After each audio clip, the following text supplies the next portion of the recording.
free agency signings, trades, re-signings, retaining their own players.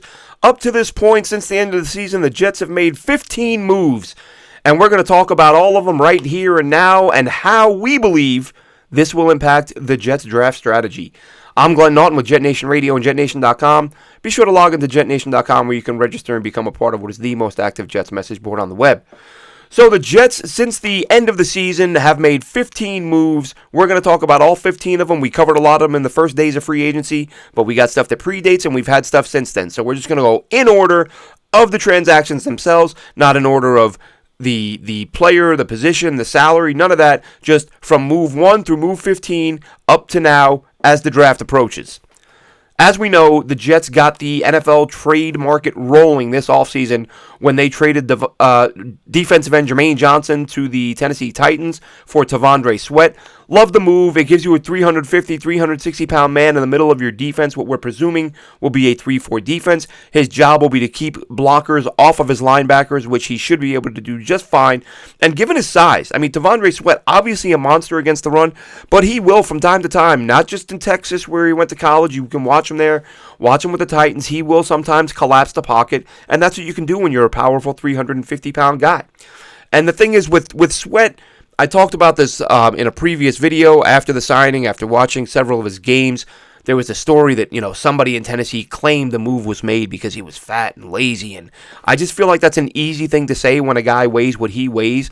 But I'll tell you what, I don't see lazy. I see reps on film where maybe the effort isn't where you would like it to be. But I remind myself, and I've talked about this previously, this is a 350-pound dude, 360, depending on the day.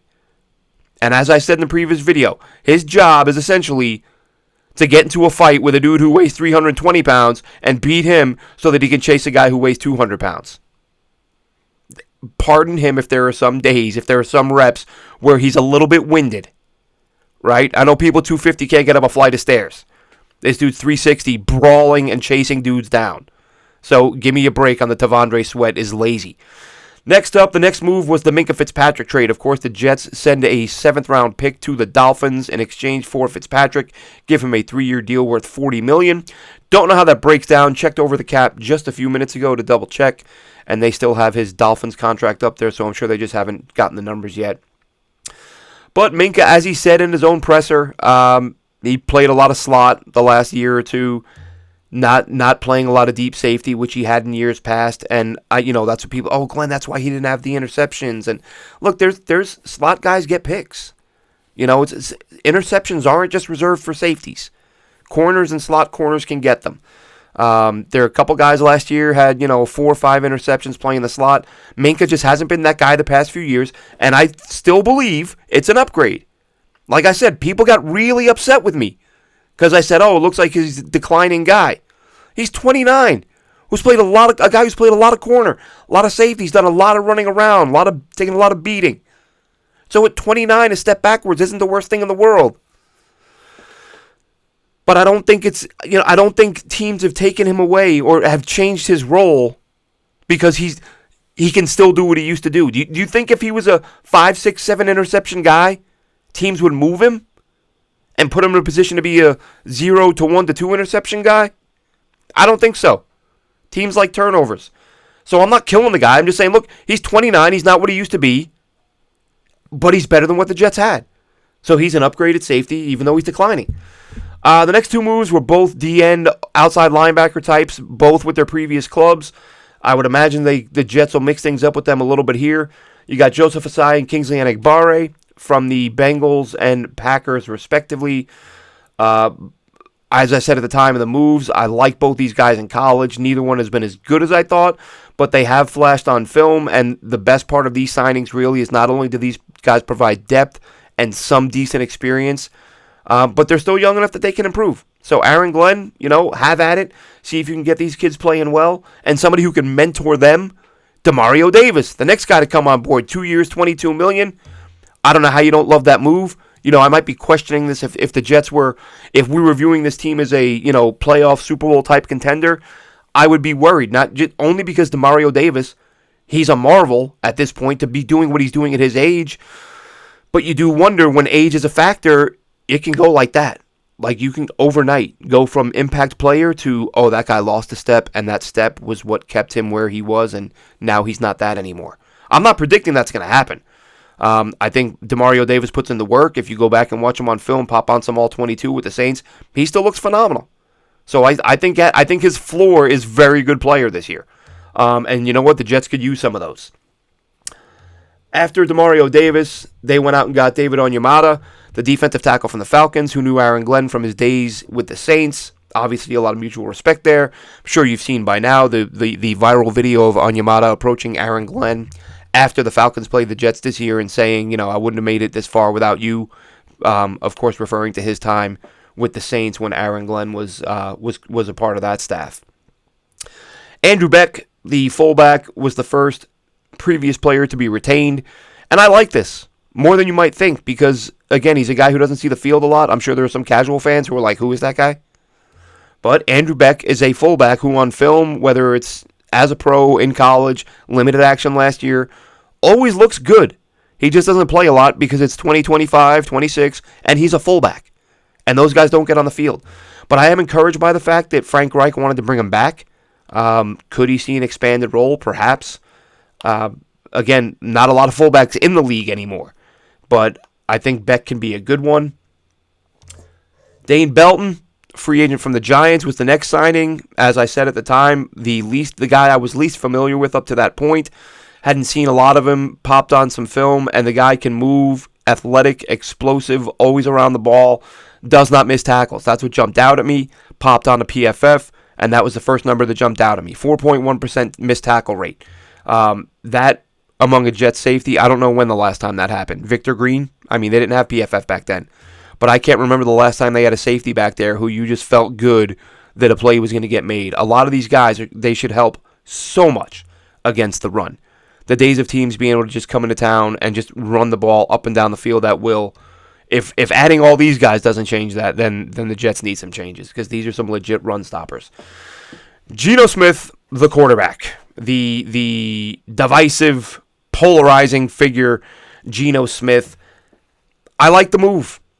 I got over the fact that Geno's first stint here didn't go well. And before anyone calls me a Geno apologist, there were few people more critical of Geno Smith during his first go around with the Jets. I thought he lacked immaturity. I thought he lacked leadership. I thought he was not really living in reality at times. By the time he got beaten up by Ike and Poly, there were a fair number of fans who had soured on him already. And for him to not just get beat up by a teammate, and then the first thing he did was tweet out a picture of himself saying, don't worry, I'll be back, or something like that. And I just remember thinking to myself, I don't think this guy realizes he's not like a guy that the majority of the fan base is that in love with. There were some people on the bubble. There were some people who did like him, and there still are. And I would count myself among those now. Because I'm gonna assume that with time he's grown up.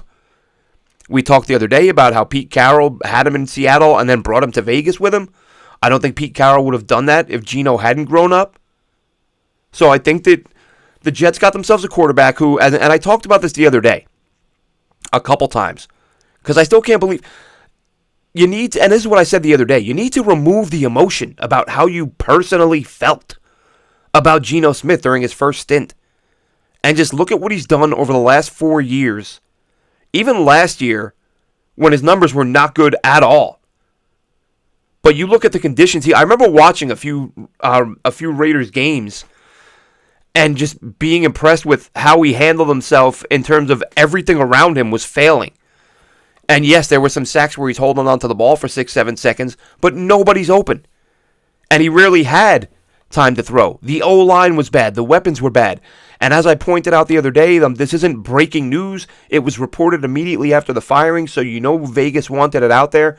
Chip Kelly was fired, and part of the reason was because he was calling plays into the huddle that he hadn't installed during the week. I mean, come on. No quarterback is succeeding under those circumstances. So I, of all people, one of Geno Smith's biggest critics, when he left here, I'm giving him a mulligan for last year. No receivers, no O-line. The play call, the OC was calling plays from back in his days in high school. Forgot where he was. So I'm going to look at Geno's last couple years in Seattle when he put up 4,000 yards twice in 3 years. The Jets haven't done that twice in their history. The last time was Joe Namath. So people, and as I said before, people who were laughing and joking that, oh, the Jets just locked up the first pick with Geno Smith. How many times in the last 4 years has Geno's team gotten the first pick? Other than this year, when his OC was calling plays from the 50s that hadn't been installed. Give me a break, folks. You got to be fit. Look, I have no problem with hating on a guy, trashing a guy, but you got to be some level of fair. Because otherwise, you're just off the reservation, like making stuff up. Oh, we're going to lock up the first pick. Ha ha, Geno always gets the first. Just stop. Stop with that. That tirade pretty much guarantees they'll get the first pick. Next up was Cade York. Oh, sorry, Nahshon Wright was the next signing, the corner from the Bears. And here's another one. This is another thing that makes me laugh. I went out and I pulled his highlights, or he had 5 picks last year. I went up, I looked them up, I recorded them, put them in a video clip, tweeted it out. And there's at least two picks in there. One, a deep throw to the end zone where he makes this great leaping fingertip grab with a receiver right on him, locates the ball, pulls it down. Like I said, he's 6'4", full extension. Pulls the ball down. And then the last one is a one-handed, leaping, twisting, locates the ball, grabs it with one hand, pulls it down as he's rotating toward the ground, gets a knee in bounds to make it a clean interception. And I got the amazing play. And I got people saying to me, yeah, dude, that quarterback sucked. I don't care. Are we making the claim that at no point this season will he have an opportunity? No good quarterback is going to throw a football anywhere within his frame, his wingspan. He's never going to have a chance at a pick. Only bad quarterbacks put the ball in bad spots. And I could argue that these particular passes weren't in terrible spots. He made great plays. But only backups make imperfect throws. Is that what we're claiming here? Everyone else, no other quarterback's ever thrown an interception. Just bad quarterbacks. It's so silly. Listen, if it's one thing if I post 5 picks and like 4 of them just hit him in the chest. Quarterbacks missing their receivers, nobody just drilling a guy right in the face and boom. Okay, fine, I'll give you that. And he did have one of those against Flacco on a Hail Mary.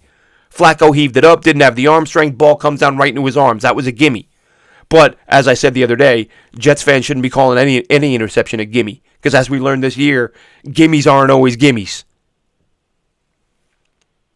But multiple interceptions that were phenomenal SportsCenter top 10 type interceptions. And I got people saying, oh, that quarterback's not good. It's still an amazing play. I don't care who's throwing it. Anyway, enough on that. Next up, we got kicker Cade York from the Bengals. Expect competition. Be it a 7th round pick or a couple UDFAs or a veteran who gets cut. This is just putting a kicker on the roster.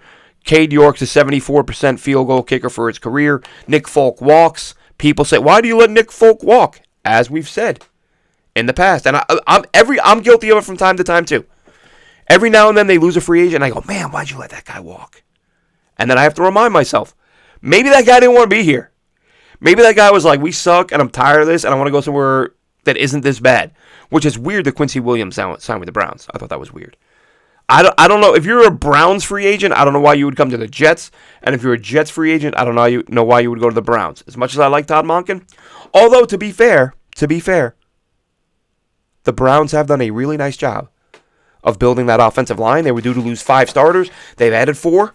They'll add a 5th in the draft. And Todd Monken is Todd Monken. So if that Browns defense steps up, I should be quiet on that because Quincy might win himself some football games this year.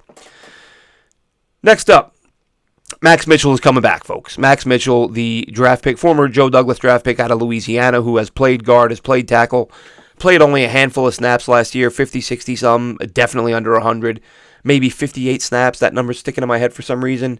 Vast majority of them is an extra run blocker. If that's the role the Jets envision for him and, emergency third string starter, whatever it may be, so be it. Then Dylan Parham comes over from the Raiders, and this was another thing I saw somebody comment on. Oh, how can Jets fans say that Geno couldn't play because the line sucked and then say they got a good player in Dylan Parham? Ha, ha, ha. There's 5 guys. You could have Anthony Munoz as your left tackle. If the other 4 guys suck, it ain't going to matter. You can have one. Sometimes you can have 2. Sometimes you have a couple of good linemen on a bad line. Only as strong as your weakest link, right? And when like 4 of the dudes are weak links, it doesn't. And look, I'm not saying Parham's like a superstar. He's been a solid veteran. He had a nice year for himself. Went back and watched 2 of his games after the signing. Hoping to watch more tonight. And he looked good. He looked good, not great. You can live with that. You can live with that. So just because the group was terrible doesn't mean Parham couldn't have been good. Michael Walker, the linebacker. Very interesting guy here. He's a dude who last year got on the field late in the season. And I remember week by week being like, I feel like that guy's like making some plays. He's not standing out, but just does his job, makes the tackle. Just sort of fundamentally sound player. And then you look at the PFF grades, and it's like every week, it was like boom, boom, boom, like stacking good week after good week. I'm like, all right, it's not just me who thinks this guy's looking good on game days. He's getting himself some pretty good grades. And I think that he's a guy who can be a nice, again, as you're going to a 3-4, as a team lacking linebackers. Now, can you add linebackers in the draft? Absolutely. But for a team that needs linebackers, and the way Walker played late last season, I liked it. I like the move. I like bringing him back. And then most recently, Chukwuma Okorafor, the tackle who the Jets signed last offseason after things went downhill in a hurry with him in New England with the Pats. Played, I think, 1 game to start the season last year. They played him out of position. It was a disaster, and he went home, and that was that. And then he signed with the Jets last year, and he comes back as veteran depth. He's a guy who started 60-some games as a pro with the Steelers and Pats, even the 1 game. So, quality veteran depth. He'll compete. All these guys, when you're talking about Mitchell, when you're talking about Okorafor, I think that these are guys who we'll see compete in training camp. The Jets will add some linemen via the draft, which we have to ask now as we look at these 15 names that the Jets added. I can't remember a time when the Jets made this many moves in free agency, and it had what I believe to be the least impact on what, my vision of what the draft strategy will be. They added some good players. But now look, T'Vondre Sweat, because he's a 350, 360-pound guy up front, and those types of guys don't grow on trees, you're probably not going to find someone in the draft who's similar, who you can say, all right, this guy can compete with T'Vondre Sweat. You might add a guy, a Lee Hunter, or even, go later in the draft and draft, a Corleone or somebody like that as guys who can add depth to the defensive line. But I don't see, no one's going to supplant him. You get to Minkah Fitzpatrick. You figure at this point in his career, if he's willing, he'll be like a mentor type. But as I said, not the player he once was. If you love Josh Downs, and he's not going to fall to 16. That's absurd. But if you loved him anyway, and maybe you trade down, like I don't think, and really, it's not even about Fitzpatrick, right? It's more about Belton. And I just said, from what I've seen on film, Belton is my favorite sort of bang for buck free agent. I think he can be a really good player who they didn't pay much for. But he's not somebody, he would be the guy probably displaced if you wanted to go with the Downs. And I don't see, he looks like a nice player, but he's not so good that you would say, well, we were going to take Caleb Downs in this spot, but, now we have Belton. Because Belton's a good player, UDFA, and Josh Downs is one of, depending on which expert, which draftnik, whether it's Kuiper, McShay, or all these Field Yates, I've been listening to these guys for a couple months now, and the sort of general number is that there are like 10, 11. I think 11 is the highest number I've heard anyone say, that there are 11 guys in this class with legitimate first-round grades, Josh Downs being one of them. So if you're picking in a spot where you think you can get him, I don't think you pass on him for a Dane Belton. Could be wrong. As far as some of these other guys, Osai and Igbari, like I said, fans of the moves, like them coming out. I'm not knocking them, but neither one of them is so good that you're going to say, well, we were going to take an edge, but we got these guys now. They're depth guys. They'll start some games, but none of them dynamic. Demario Davis. If you wanted an inside linebacker, you love Demario Davis. He's going to start. He's getting $11 million.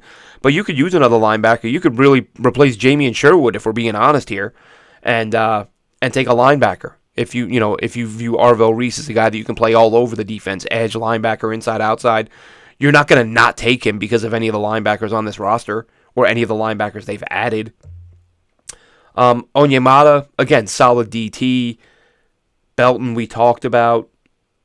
Right at corner, good player, but it's a 1-year deal. So the whole point here is that I like the moves. They've made a lot of moves. I wouldn't criticize any of them.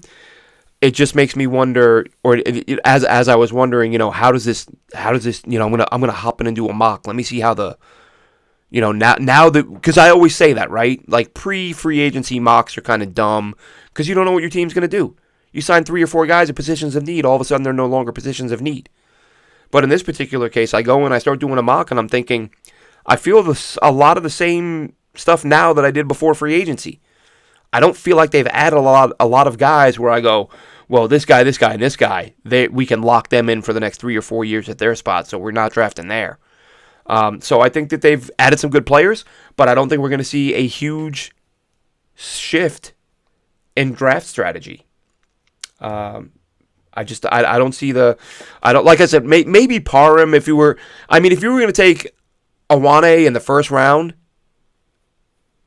is Parham good enough to say, well, we don't need him now? I mean, he's a nice player, a seasoned vet, but if you view Awane as a future Pro Bowl All-Pro type, which I do you pass on him? Or do you draft him and tell Parham you got to compete, got to win that job? So, but I think if I had to pick 2 guys who may shift the strategy a little bit, it'd be T'Vondre Sweat and Parham. We'll see, though. We will see what the Jets do there. And let's talk about what Robert Saleh is doing in Tennessee, just for a minute. Not because I care what happens with the Titans, not because I love Robert Saleh, but it's more silliness. Right up there with the Geno stuff. Just like Geno guarantees pick 1. That's silly. Now people are being silly with the Saleh stuff. Oh, so look, he signed Tony Adams and JFM. Look, he's getting all these former Jets players. Didn't he learn his lesson? His defense was good. I didn't love Robert Saleh. I don't think the Jets in my lifetime have had a coach do less with more than Robert Saleh. He had a very talented football team, but he couldn't win any games. I'm not a Saleh apologist, just like I'm not a Geno apologist. But you got to be fair. And Robert Saleh had some years with the Jets where, especially after those first couple years when they were building it, and they had some really bad players left over from the McCagnon era, 2 or 3 years later, they were balling. They were one of the better defenses in the NFL for a short time. And Robert Saleh's like, where are the dudes who helped me build one of the better defenses in the NFL? Even if it's Tony Adams, great, he's a backup. Maybe he doesn't make the roster. You bring in a guy who's familiar with your system, who can play the back end. Maybe he makes it, maybe he doesn't. He didn't give him a $50 million deal. Gave JFM big money, as you should. Traded for Jermaine Johnson, yes, you can say Jermaine Johnson's been a disappointment, but still a good player. So he's adding good players who were part of a very good defense. And people are acting like, it's like I tweeted earlier, people are acting like he's signing Zach Wilson. And, well, Gore was gone by then, wasn't he? But people are acting like he's bringing in guys who were part of his offense that couldn't score 10 points in a game. He's not doing that. Robert Saleh right now is adding good players who were part of a good defense that he ran. Makes perfect sense. I don't get I get what people are going for with the jokes. But I looked at them like, are people laughing at this? Like, did they not watch? That Zach Wilson year, when they won 7 games, that defense played out of its mind. JFM was part of that defense. Jermaine Johnson was part of that defense. So, I get the giggles. Haha, look, they sucked and he's adding players. Yeah, but he's adding players from the right side of the ball, where they were good. Just, offense was a cluster F. But that's the way it goes sometimes. That does it for this one. I'm Glenn Naughton, JetNation Radio, JetNation.com. Log in, register, become a part of the most active Jets message board on the web. Have a good one, Jets fans.